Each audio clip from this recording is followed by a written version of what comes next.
Hello, everyone. Um, so, anyway, as you said, my name is Stewart Kyasimire. I am a director, producer. I run my own company called Create Anything. I've recently released two documentaries, Behind the Smile and Black and Scottish, which came out the end of last year, but was revived after Black Lives Matter, George Floyd. The documentary has done extremely well. It's totally changed my career, and it's now part of the. It's going to be part of the Scottish school curriculum, um, education, and also working with the Scottish government, etc., etc. Working with various universities. As you said, thank you. I was nominated for two BAFTAs. I couldn't believe it. The first black director nomination in Scotland, and just blew my mind. Um, and I'm currently working on Black and Northern Irish and some other projects, some kid series for the BBC. The reason, well, just to start off, was born in Kenya and came over here we moved over here when I was around 5 years old. I'm 40 now. I know I don't look it, but um, I would consider myself Scottish. Now, growing up in Scotland and moving to places like London and even going to places like Northern Ireland, it's always been, I didn't know there was black people in Scotland, and I've known that there's black people in Scotland, very talented individuals, um, and I wanted to put these people on screen because the usual narrative is slavery and racism, and no one was kind of telling these stories in Scotland, and it took until 2019 for someone like myself to come along and make such a film. I gathered together notable Black Scots. Sir Jeff Palmer. We've got some politicians in there, models, actors, actresses. And the documentary was basically shining a light on our people, and it was the nucleus of it. The person that was wrapped around was my daughter Yasmin. She's 10 years old, and the documentary was for the next generation. So that's something that I've always been fighting for, again in Northern Ireland as well, because I didn't want my daughter to grow up in Scotland and feel like an other, feel like because I am black, I am different. I wanted her to not to have the same opportunities that I have now, but as she's growing up, just to have a form of a sense of identity and be able to look up to people that look like her. Now, I do work with some people out of university. I've managed to give some people credits and on some BBC projects. And one of the reasons why I'm championing the next generation is because they are the future, and also bringing people of color into the mix. You'll see that your stories are a lot more richer and colorful, instead of it just being fairly just in Scotland anyway, just white stories. And I think that's why Black and Scottish did so well, because it was a positive film. But one of the main things I wanted to do when it's talking about youth and how we can help them, when you are a director, you need to be agnostic. You need to be impartial. You need to be in a position where you listen to your contributors, listen to your team, and that you're able to package that all together to tell your story. And to do that, you need to have empathy and compassion. That's number one for you to have a better understanding of these individuals. Now, I get a lot of people asking me, what is it that we can do, Stuart, for the younger generation? What can we do for the Black community? And it baffles me when people ask that, because at the start of the year, I was like, well, what we can do is you can contact them, and you can tell them what you're planning on doing, and you can target them if you want. Don't worry about that. But the more and more I think about it, the main thing that I've been saying to the networks and production companies is all you need to do is hire them. Simple as that. Is why do we have Why do you have are they, or why are they treating us like the other? What is it about? What is I would love to know if people have these conversations with, if white people have these conversations with white people. What is it that we can do for the Black community? We are not a different. We all don't. The only thing that makes us different is the color of our skin. So why is it that people call me, for example, the Black director and not the director? Why do they need to differentiate? And it really does bother me that that happens. And what is it that we can do more for your people? Come on, think about it. Think about someone coming to you and asking you that. They're kind of saying, so what is it that we can do for your daughter and for your kids? What you can do for them is treat them like anyone else and hire them, you know. And if these people don't have the experience, then throw them a bone, take that risk and bring them on, because these individuals are in a place where they've always grown up around white people. And what I was saying before was, you just imagine you're growing up in Scotland and you're around white people your whole life, and there's not many other Black people at all. So I was in that position. And then you grow up and you become, you get racism, you receive loads of racism, and you become a recluse, and you start to become self-aware, and you start to kind of not hate yourself, but you want to be like other people. And the reason, but like white people, and the reason I know this is because my last documentary, that's what the Black contributor had said. He said, I didn't, not I wanted to be white, but I just didn't want to be me. Now, anyone with kids here, just imagine what that feels like when your kid's saying, I don't want to be this color of skin, right?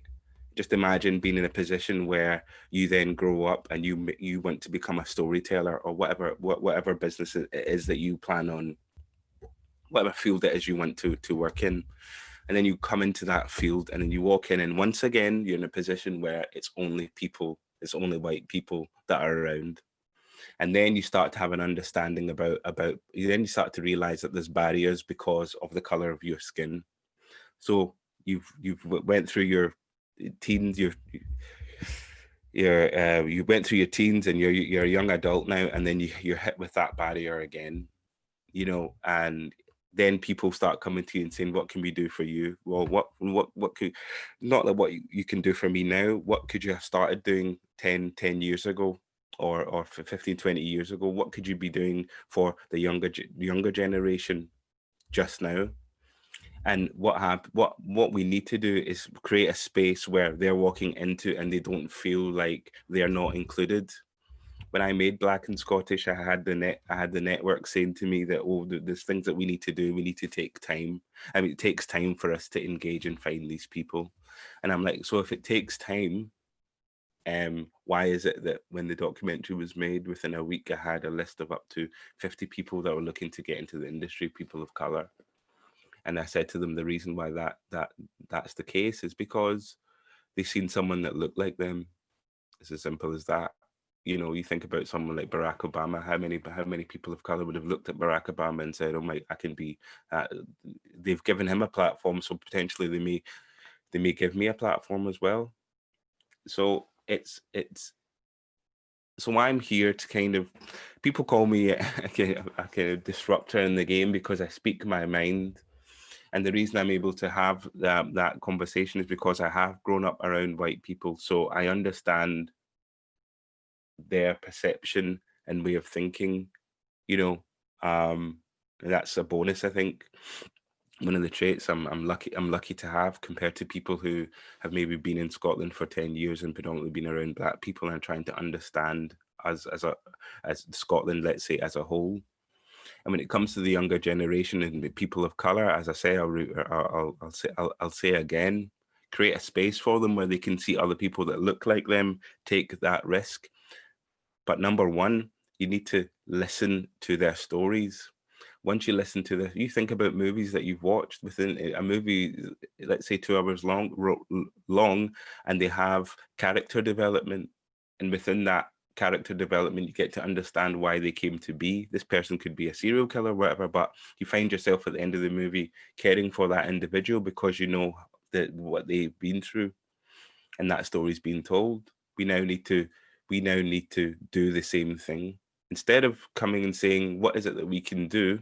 what you need to do is go out there and sit down and listen to these individuals and listen to their stories and try and find out what it is, why they may not want to apply, or why they are reclusive, or why they don't want to engage. When you have a better understanding of that, you're able to move forward. You know, as a parent, you wouldn't really say to your kids, what is it that I can do? What is it that I can do for you? You've brought up these kids, you know what it is that you can do that you can do for them. Another thing that I wanted to kind of speak about is the impact of the documentary Black and Scottish, and also how from there my career has risen, in a sense, my goals, achievements. It is because no one had heard these stories before, and when, as I said, when we talk about compassion and empathy, when they heard the stories, the conversation continued.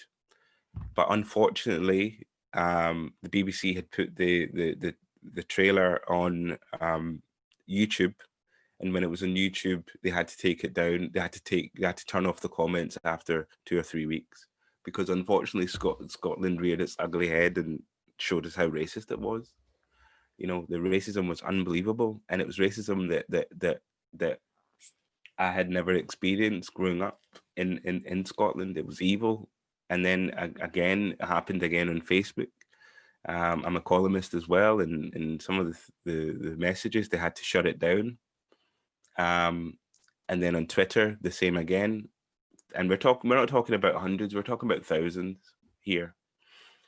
And then they had to cut some of those messages off as well. So just imagine, I'm trying to tell a story and trying to get people to engage with us and understand us, and then the corporations and organizations go, we need to shut that down, we need to cut that off, because we don't want that, we don't want people to see how racist Scotland is, or we do not want that association with us. Do you think that that's the right thing for them to have done? Do you think it's that they should have cut off the comments, etc.? Personally, I don't think so.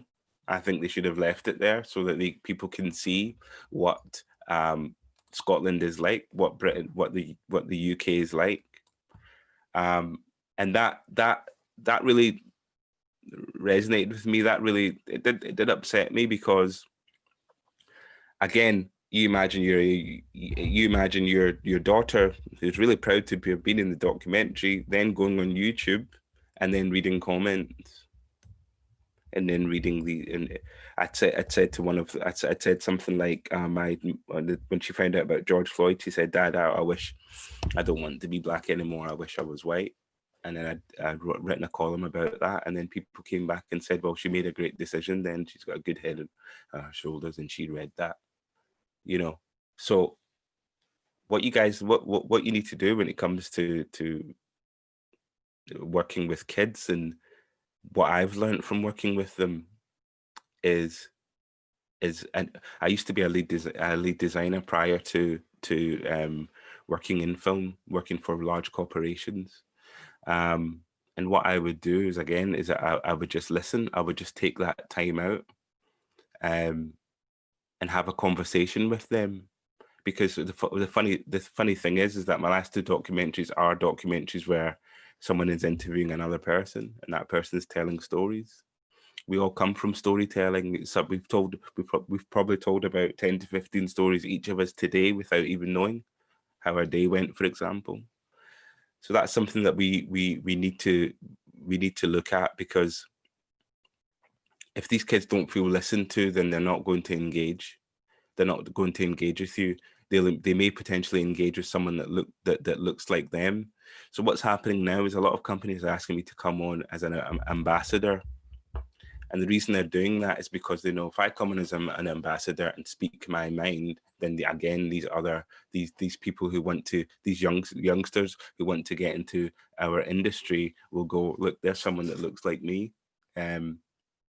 Maybe that's something that you should think about. Maybe you should find your representatives. Maybe you should find your people of color and train them, or find a way for them to be a voice or be a representative for people of color. Now, I'm talking about people of color, but you obviously are, you guys, this is your world, so you know all of this anyway. But what I'm trying to do is basically show you about the impact of a film, a half-an-hour film, and what that has done for the community. It's about telling stories. So maybe my advice is start to tell stories. Maybe that's something that you need to, that you need to do. And having a BAFTA recognition is only going to is proof to the industry and proof to the people that it's something that it worked, and I didn't expect that. It just grew arms and legs. It just kept going and going, and the media, etc., and BBC One and etc., Channel 4, and people want me to continue to tell these stories. So I would say, take from me what I would say one of the advice for me would be to either find ambassadors,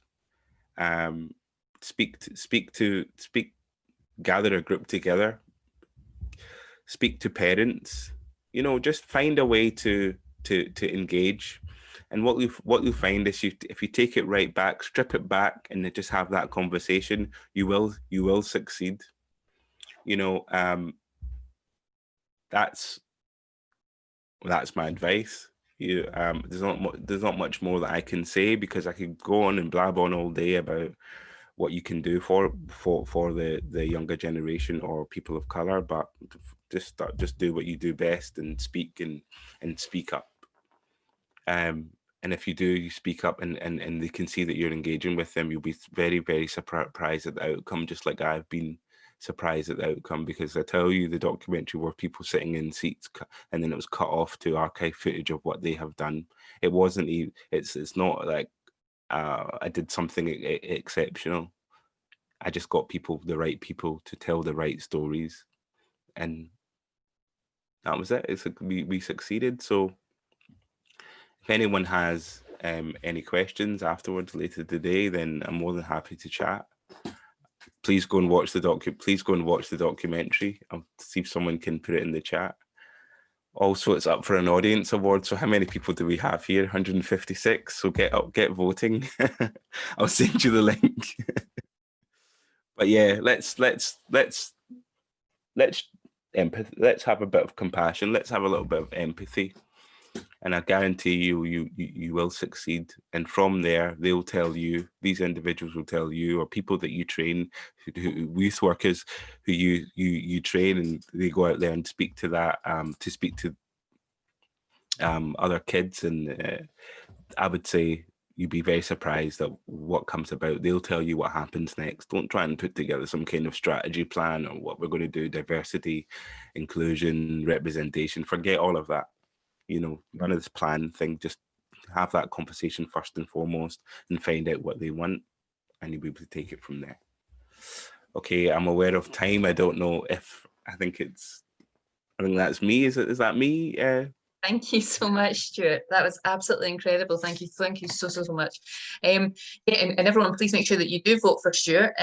We'll try and get the link and everything to there. We've put the link as well to the documentary on the chat as well. There's been a couple of discussions taking place there, which actually it'd be good to kind of sort of follow up a little bit as well. Yeah, I'd be.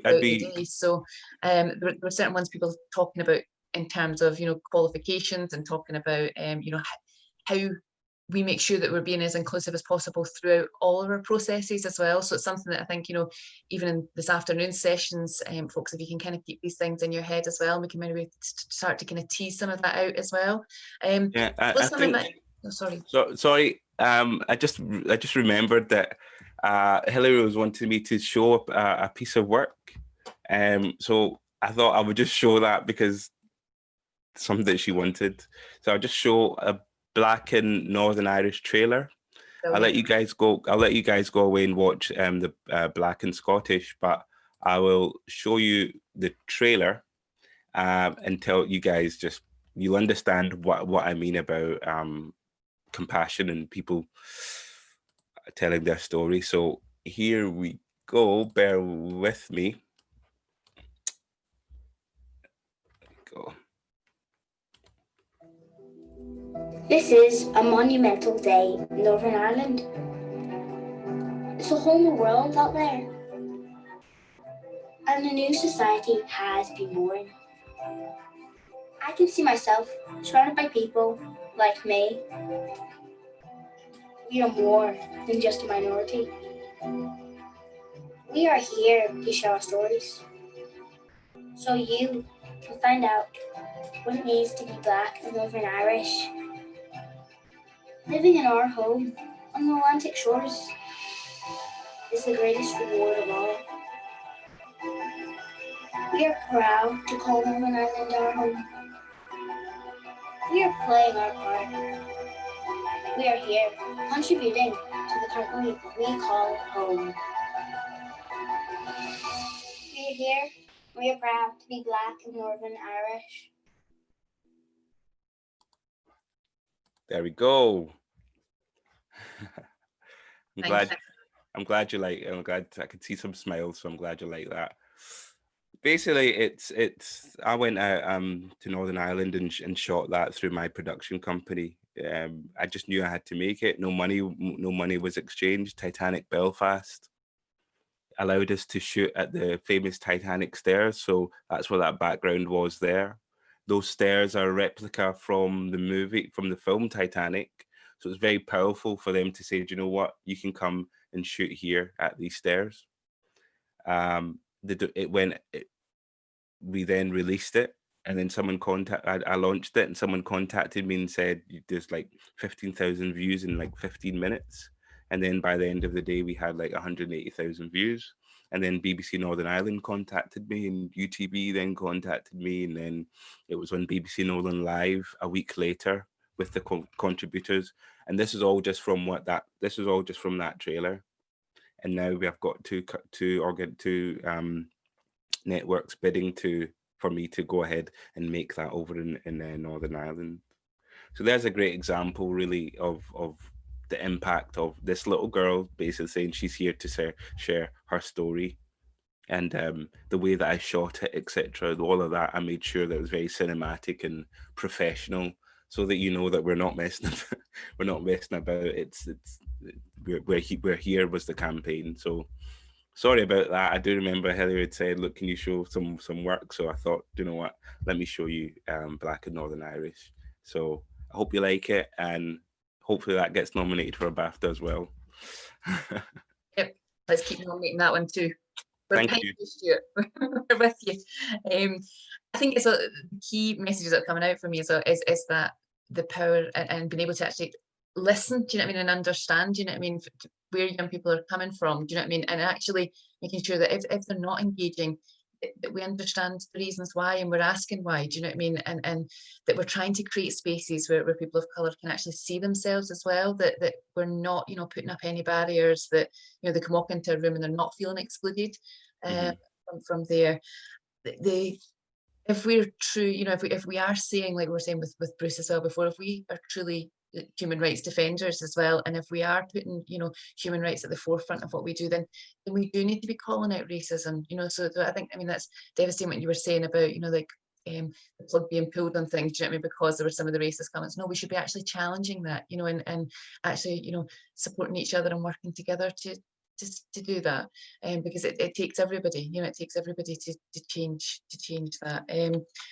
I think I like what you're saying about, you know, making sure that we're finding ambassadors as well, and that we're, you know, working with people to make sure that we are giving that voice, and that we're changing services based upon that. But again, that will add to the greater kind of understanding, and also that we are creating spaces as well where we can actually share stories, and listen to young people's journeys. I think it is so important as well when we're looking at the workforce as well, that young people do see themselves, you know, and that we are making sure that we're investing in that as well, to make sure we are being as inclusive as possible. So thank you, as I say, so much food for thought there, and I'm hoping that people will start taking those discussions as well when we start looking at the future direction of youth work and different things that we need to do and kind of create moving forward. So thank you. Really do appreciate that, Stuart. No problem. as I say, you're welcome to join us for the rest of the day. It's completely up to yourself. So I know that you're very, very busy though as well. So I would love to. I may come on a later stage. But thank you so much for listening. Wonderful. Thank you, Stuart. Okay then. Bye-bye.